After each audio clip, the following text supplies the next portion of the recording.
I just wanted to say thank you to Alicia and Dan and everyone else here at Deusto for organizing this, and also a big thanks to Alicia. Alicia's been, as Dan highlighted, so instrumental in generating a lot of excitement and resources around crowdfunding and research in this area, so I really appreciate that. Back in July of 2013, the Kaufman Foundation generously contributed to efforts at University of Colorado Boulder to hold an academic conference on crowdfunding. I think the first one, and I know there's been a couple of subsequent ones at Berkeley.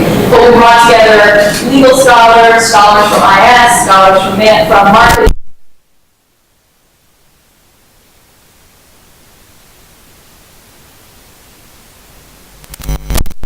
So that really piqued my interest. I was interested in before, but I had a better understanding of all the things going around by seeing how different areas were really attacking this.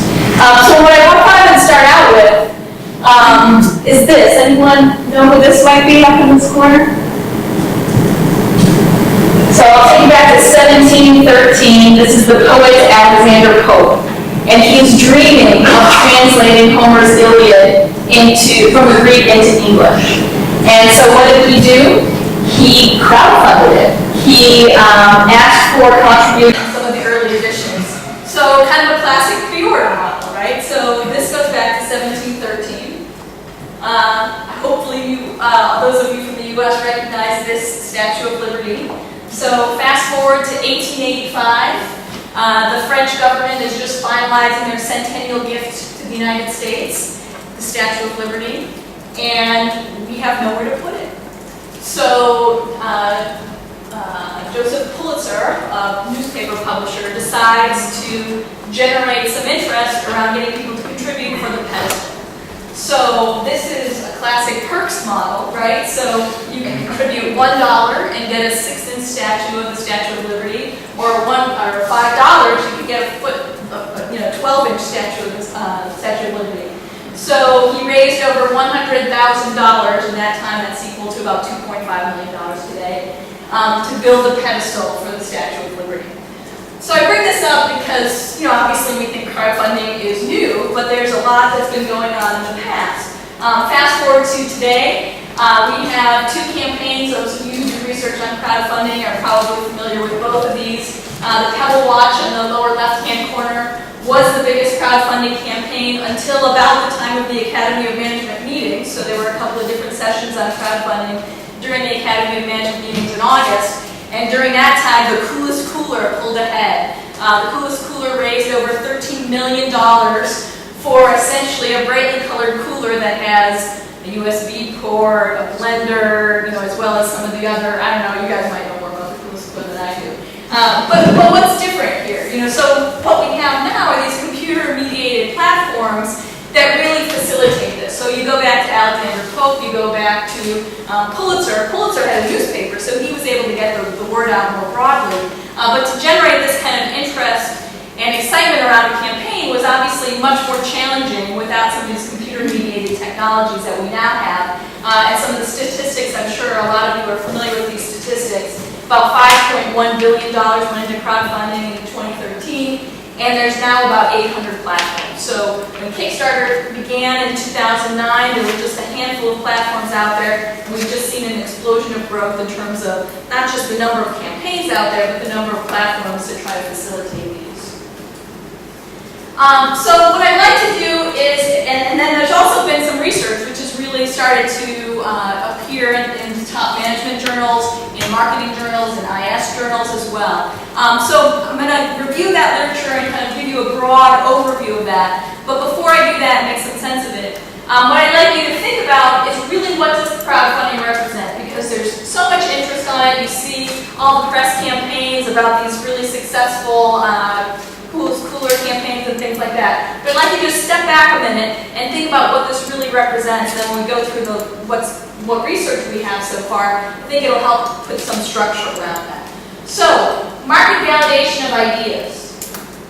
Well, one of the things that we know, at least from Kickstarter, is that 77% of those who contribute to only one campaign. And 90% contribute to one or two campaigns. So in terms of validation of market ideas, we're not quite there yet, right? Most of these people people that are contributing are driven there because of something that the creator is doing to induce them to come.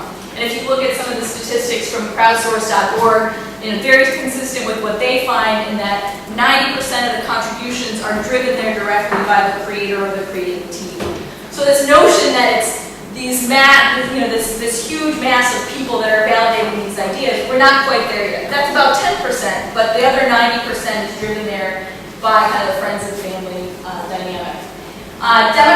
Democratization of access to early stage deals. One of the things we know in the U.S., so is this the way to get in on the ground floor for these new equity offerings, get a piece of the action before valuations go up? The equity regs in the U.S. are still pending. We know that some European countries and Hong Kong, we can talk about which ones allow it, but UK, Netherlands, France, Germany, Austria, and then Russia, Hong Kong, and Australia, which isn't a lot. But I think there's a lot to learn in terms of what it looks like there. But in the U.S., the regs are still forthcoming, and some of the legal scholars that work on this think that the regs are going to be so onerous that you're not going to have a lot of organizations doing it. It's going to be, essentially the next generation Googles that want to bypass, the venture capitalists and go directly to the market. But, small entrepreneurs are probably not going to be able to use the equity offering because the regulations and the reporting requirements are going to be pretty intense. Fast, easy way to gain access to capital. Well, we know it's non-trivial to launch a campaign. We know that, depending on the nature of the platform, about half of the campaigns fail, and they require a fair bit of effort to make one successful. So it's not, just you put up a website and then it happens automatically. A development that's going to displace more traditional early stage investors. Well, the reality right now is that the size of the raise is pretty small. Our attention is driven by the media to the coolest coolers and the Pebble watches of the world. But for the most part, those that are donation-only campaigns, the average size of what's raised is $1,400, and the donation reward model about $2,300.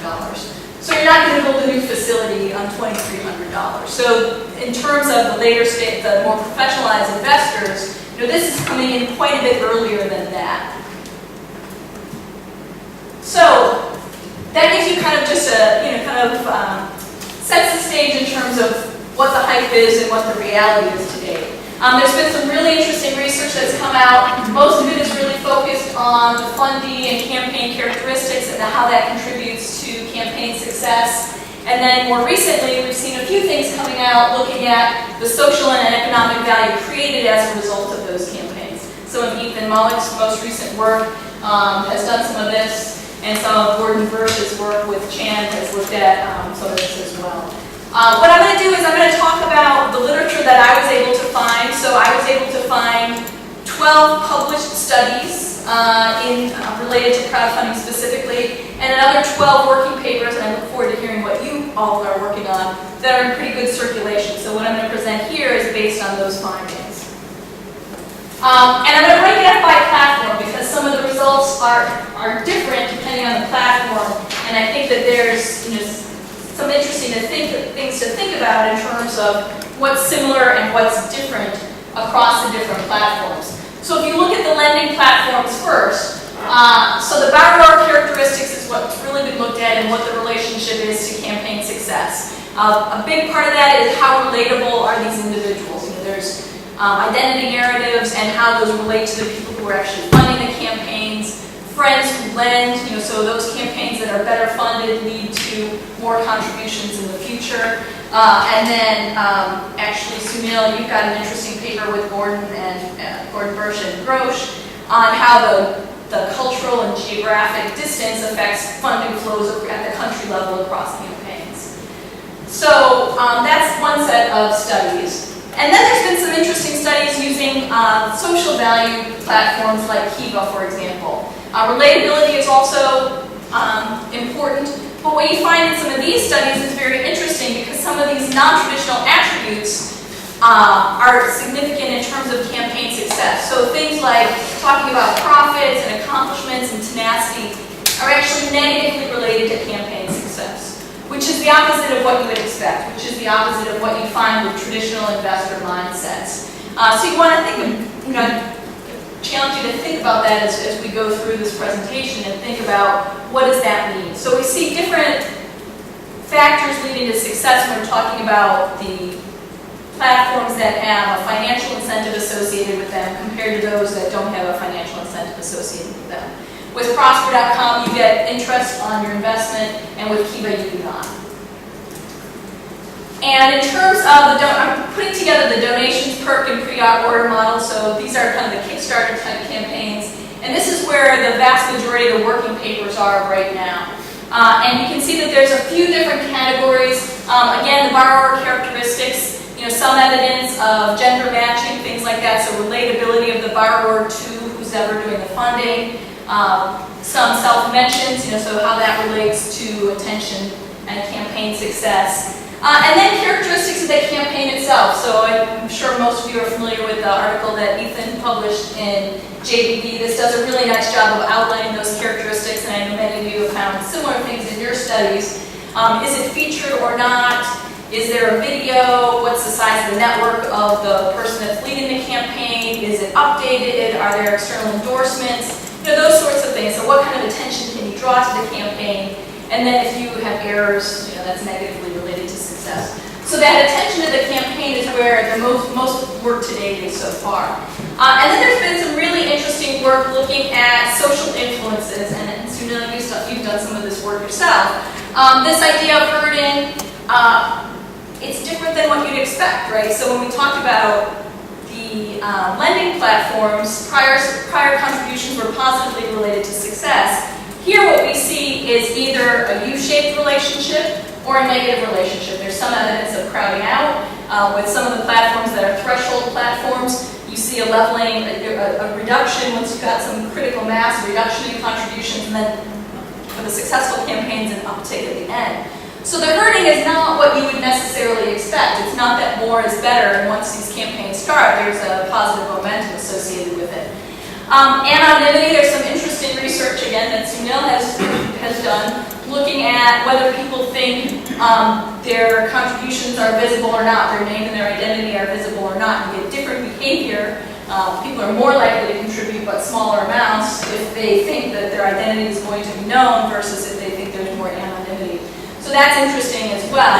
And then in terms of the size of the contribution and whether people that are referring you to the campaign have contributed or not. So there's some really interesting things going on there with regard to social influence and how that relates to campaign success. And then as I mentioned, we've got a few studies that are starting to look at, given those campaign successes, what are some of the social and economic value created as a result of that. And so, that's something to think about in terms of positive outcomes associated with crowdfunding. For example, crowdfunding campaigns for medical expenses, there's a special platform for that.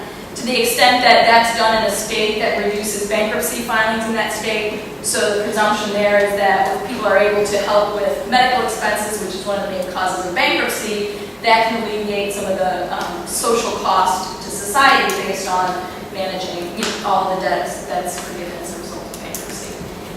In terms of equity, there's only 2 working papers that I was able to locate that look at equity funding. And here you see essentially traditional investing characteristics are positively associated with campaign success.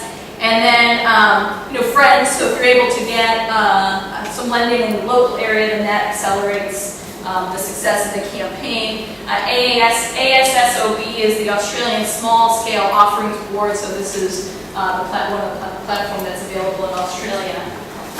So that's kind of the broad brush of what we've seen out there in the literature today, and I'm looking forward to hearing more about what you're working on. But some things for you to think about across the research in terms of what's going on, and please jump in if you have any ideas on making sense of what's out there. So this idea of relatability and attention to the campaign, that seems to be important across all the different platforms. We don't really see a lot of variance across the platforms. What's interesting, though, is the motives of the funders seems to have an important effect. So if we think about the results and what's out there, whether the funder is motivated by financial gain or something more social, that seems to affect the behavior. We see this especially prominently when we think about the lending platform. So you've got essentially competing things driving campaign success. success, whether you're talking about Prosper.com or Kiva.org. One you get a financial return, another you do not. And also when you factor in the equity platforms, which obviously there's a financial return, those investors seem to be behaving more like the Prosper.com investors than the people that are contributing to Kiva campaigns. So that financial versus non-financial motive seems to play an important role in predicting campaign success. The perception of the founder's importance to the campaign seems to matter. So if we look at some of the behavior with regard to herding, you see these crowding out effects. So especially for these platforms where there's not a financial gain involved, it seems like people are contributing to a campaign when they don't really think it's that their specific contribution is going to make a difference, then it drops off. And then you see an uptick when you've got those threshold models where if they don't make it, they get nothing. So perceived importance to the cause actually moving forward seems to be an important driver of behavior. And also this connection between who's launching the campaign and who's funding the campaign seems to matter as well. There seems to be some differences in behavior based on whether it's within a network, so I'm mobilizing my friends and family to contribute to the campaign, and there's all these social influence factors that come in to play, versus something that's a little bit more at arm's length. So then it seems to be more about the idea, the cause, the technology itself, as opposed to the social influence. So that nature, that relationship between who's launching the campaign and who's funding it seem to lead to different tactics being important. So, how do we put this together? So I think we tend to want to put one big framework around crowdfunding, and the research to date is really indicating that there's some important differences that we need to think about, depending on whose perspective you're talking about. There seems to be important sources of heterogeneity based on the nature of the platform, the nature of the sector, the nature of the motives. So that's something to keep in mind as you go through your own research in terms of, depending on the platform that you're getting data from, what are some of the dynamics that are going to be most important? What are the issues that you're most interested in? And bringing those ideas together. So what I've done here, and Alicia, I don't know if you want me to get other people to jump in at this point. I've tried to break out a couple of different areas that I think are interesting and that I think will draw the attention of people with different theoretical expertise. So I'm happy to kind of go through this, and then feel free to jump in if I'm missing different things. But in terms of different models for different types of platform, as we talked about. There's, depending on what you're interested in, there's some areas that I think are really rich if you're interested in theory related to social influence, for example. So people that are well-read in social exchange theory, in networks. This is a really interesting opportunity because things are unfolding relatively quickly. If you're interested in network evolution, how networks get started, the strength of different ties and how those change over time, you've got a really interesting environment to study some of those dynamics, because these changes occur in a relatively short time frame. So for those of you interested in social influence, networks, and social exchange, some of these models where there's not a financial motive, looking at how those interrelationships affect funding, I think there's some rich data there. For those that are interested in impression management or motivating a cause, for those platforms where financial motives are not salient, you've got some really interesting dynamics there to think about. So what do you present in this idea of these different identity narratives and how people relate to that? There's some really interesting dynamics there. And then for the platforms where you have financial motives as really being important, we've got this whole area of figuring out what kind of quality signals are interpretable in this context, because you don't have the same sort of recognized quality signals that you do with more traditional investing in early stage deals where you have venture capital who's considered quality certifier, or an investment bank that's considered a quality certifier. You've got these much earlier stage deals and less educated investors. And so what sort of quality signals actually are salient in this context? I think there's some really interesting angles there with regard to information economics and some of the other theories in that area. And then again, thinking about this from the funder perspective, there's a lot we don't know yet. And this is where I think some of the research on consumer behavior from the marketing literature, from the psychology literature, I think those literatures could be potentially very rich to take a look at. There's a lot on kind of happy money, so people giving money for generating more positive affect as a result of those contributions. That can be very relevant in terms of looking at these platforms where you don't have a financial motive in mind. And also in terms of some of the marketing literature, they've done some really interesting things looking at, for example, online shopping. So if you think about that investor who is the serial investor, who is looking at a lot of different platforms, what's going to drive them to one campaign versus a different campaign? Well, there's a lot of research that's come out of marketing looking at what drives behavior in these online shopping situations, which I think would be potentially very relevant here.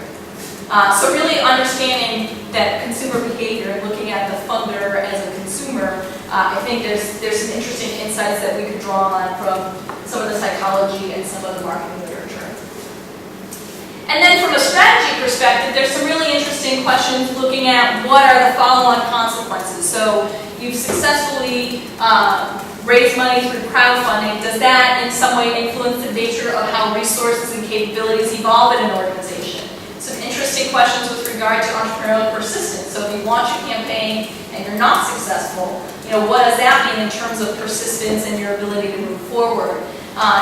Does this in some way create a form of legitimacy that might help those early stage companies that are trying to overcome the liability of newness persist and move forward? Also, it's a great example of the emergence of a new industry. As I mentioned earlier, when Kickstarter began in 2009, there were just a handful of platforms out there, and now we're looking at 800 plus. That's incredible growth, absolutely incredible growth. And a lot of people point to the Jobs Act and what the Jobs Act did, but at the end of the day, those equity regulations are still not out there, but it did serve to generate a lot of attention and a really large wave of entrants into this industry. So really, for those of you interested in industry evolution and industry entry, I think this is a really rich area to look at some of those dynamics. And then the role of crowdfunding in disaggregating advice and money in early stage companies. So people have very different views on what crowdfunding means. You talk to some skeptics and they'll say, crowdfunding, it just perpetuates these ideas that should have got started anyway. You've got these bad ideas and they just get funding from their friends and family. They should have just died before they move forward. And then you have the other side of the spectrum where you see things like the coolest cooler. AC would never have funded something like that. So you've got these products in sectors that are not really ripe for some of the more traditional investing. So some of the consumer product-based companies that are not necessarily as attractive to some of these early stage funders, what are the implications of crowdfunding and some of the evolution there? So I'm going to stop for a minute before I kind of go to my wrap-up slides. What have I missed? So we've talked about some areas where there's some really rich opportunities in terms of thinking about what this actually means and how it might be a useful context. I wouldn't say something that you missed, but I just see, I've been getting into the lean entrepreneurship model a lot. And the crowdfunding thing seems to fit perfectly into that kind of an idea. So I actually crowdfunded something that just kind of as an experiment for myself to kind of get involved with. And it's a product that doesn't exist yet. And they have a prototype, but whether or not to proceed, how to change things, early stage, the company can get feedback before going down a path where, okay, now we've built we have an inventory of all these products we're trying to sell them. Before we even manufacture, getting feedback, getting insight, getting an understanding of is this going to be successful early rather than investing time, effort, energy, resources, everything down the road. Was your campaign successful? Well, it is successful. I was going to say you could advertise for it. So far, but really the only purpose that I'll be the first one to get shipped the product once and that's supposed to be by Christmas. So stay tuned. I'll maybe post something out there or whatever. But it seems like it fits very well with the MVP kind of a minimum viable product. But before I go too far down a path,